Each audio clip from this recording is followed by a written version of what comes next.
নমস্কার, কণিকাজ daily life নতুন আরও একটি ব্লগে সবাইকে স্বাগত জানাই। সকালবেলায় আজকে একটা বড় কাজ হলো এক কড়াই আলুর তরকারি তৈরি করা। সকালে উঠেই আলুগুলোকে ধুয়ে কড়াইতে সেদ্ধ বসিয়ে দিলাম, কারণ অনেকটা আলু সেদ্ধ করতে সময় লাগবে, কুকারে দিলাম না। আর সকালবেলায় একটা রুটি দিয়ে খুব সুন্দর টিফিন তৈরি করে নিয়েছি। টিফিনটা খুব বেশি তৈরি করলাম না, কোনো খাবারই কিন্তু আজকে রাখবো না, কারণ আমরা বাড়িতে থাকবো না, খাবারটা থাকলে নষ্ট হয়ে যাবে।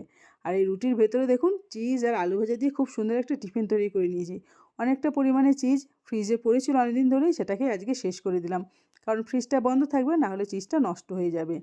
আর মেয়ের জন্য এইভাবে দুটো তৈরি করে নিয়ে তেলে ভেজে নিয়েছি, আর আমাদের জন্য এইভাবেই শুকনো খোলায় তৈরি করে নিয়েছি। খেতে কিন্তু দারুণ হয়েছিল, আর চিজটা গলে যাওয়াতে খেতে আরও বেশি টেস্টি হয়েছিল।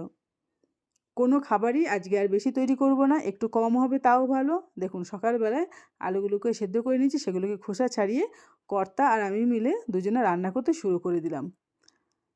রাত্রেবেলায় আমাদের ট্রেন, রাত্রের খাবারটা আমরা বাড়ি থেকে তৈরি করে নিয়ে যাচ্ছি। আর এদিকে দেখুন ফ্রিজটাকে পুরো খালি করে দিয়েছি, শুধু জলের বোতলগুলো আছে, কারণ খুব গরম তো, রাস্তায় তো ঠান্ডা জল খেতেই হবে।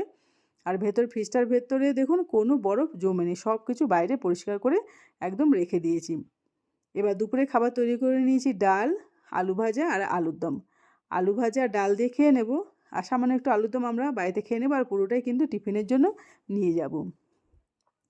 আর এই যে বাটিগুলো ধুয়ে রেখেছি, এর মধ্যেই কিন্তু আলুর দমটা ভরে নেব। আর আমাদের সঙ্গে যে দাদা দিদিরা যাচ্ছে, তারা কিন্তু লুচি, রুটি, পরোটা তৈরি করে নিয়ে আসবে, আর আমি আলুর দম নিয়ে যাচ্ছি। এই যে দেখুন রেডি হয়ে আমরা সন্ধ্যে 6টার সময় বেরিয়ে পড়েছি, ঘর দুয়ার বন্ধ করে লাগেজগুলো বাইরে বার করে দিয়েছি।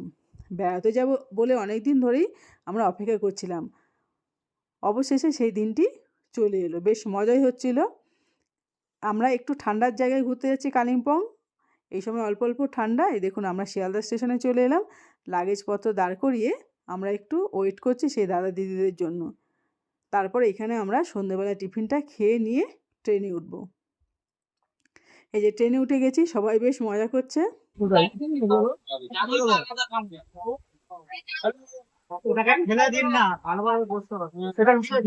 আবার লোক আসলে আচ্ছা একটু বসি না, একটু বসি, সে তো পায়ে পায়ে ধাক্কা। হ্যালো, এটা আমাদের হ্যাট্রিক ট্যুর। হ্যাঁ, আমাদের নতুন মেম্বার এই দুজন, আশা করি এরাও খুব আনন্দ করবে আমাদের সাথে। ঠিক আছে তো? ওই যে এই মাসিমণি আর তার মেয়ে আমাদের সঙ্গে নতুন যাচ্ছে। বেশ ভালোই মজা হচ্ছিল, সবাই তো বেশ আমরা আনন্দিত, কারণ অনেক দিন বাদে, প্রায় 1 বছর বাদে আমরা আবার সবাই একসঙ্গে ঘুরতে যাচ্ছি। আর দেখুন রাত্রিবেলাটা কত সুন্দর দেখতে লাগছে, তাই ট্রেনের ভেতরে বসেই একটু ভিডিও করে নিলাম। ট্রেনে বসে তো সবাই বেশ মজাই করছিল, হাসি ঠাট্টা বেশ ভালোই হচ্ছিল, গল্প হচ্ছিল। আর সবার মনে একটাই কোশ্চেন ছিল যে পরের দিন সকালবেলা আমরা কখন আমাদের গন্তব্যে পৌঁছাবো। তখন এক দাদা বলছে যে সময় হলে ঠিক পৌঁছে যাবে, কারণ এত তাড়াতাড়ি সব কিছু জেনে নিলে তাহলে কিন্তু আর ঘোরার মজাটা থাকবেই না। আর দেখুন বাইরের দৃশ্যটা কত সুন্দর দেখতে লাগছে। এখানে ট্রেন ছাড়ার পরে প্রথম স্টেশনে পৌঁছালো। ট্রেনটা বেশিরভাগ স্টেশনেই দাঁড়াচ্ছিল, বেশ ভালোই লাগছিল। আর ট্রেনে করে এইভাবে সবাই মজা করতে করতে যাওয়াটার আনন্দই কিন্তু অন্যরকম। এবার সামনেই দক্ষিণেশ্বর স্টেশন আসবে, সেখানে আমরা একটু দেখব যে দক্ষিণেশ্বর মন্দিরটা দেখতে কেমন লাগে রাত্রিবেলা। এই যে আমরা সবাই কিন্তু বাইরের দিকে তাকিয়ে বসে আছি, কখন দক্ষিণেশ্বর মন্দির দেখতে পাবো। যেই একটু দেখতে পেলাম আর সবাই চেঁচিয়ে উঠলাম, ওই যে ওই যে দেখা যাচ্ছে দেখা যাচ্ছে বলে। আপনাদেরকেও কিন্তু অবশ্যই দর্শন করাবো। আমরা কিছুদিন আগে দক্ষিণেশ্বর মন্দির থেকে ঘুরে গেছিলাম, দেখতে কিন্তু তো বেশ ভালোই।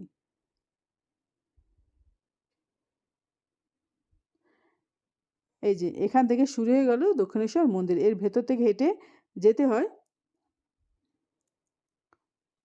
সবাই আমরা ব্যাকুল হয়ে বাইরের দিকে তাকিয়ে বসে আছি, কখন সেই মন্দিরের চূড়া, ওই যে দেখুন মন্দিরের চূড়াটা দেখা যাচ্ছে।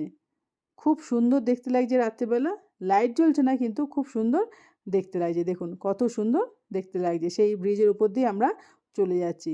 যাই হোক, যেতে যেতে দক্ষিণেশ্বর মন্দিরও দর্শন করা হয়ে গেল। ওই যে দেখুন এখনও দেখা যাচ্ছে। এবার সবাই আমরা একটু চুপ হয়ে বসে রইলাম, তারপরে খাওয়া দাওয়া হবে রাত্রেবেলার, কারণ বাড়ি থেকে তো আমরা সবাই টিফিন তৈরি করে নিয়ে এসেছি।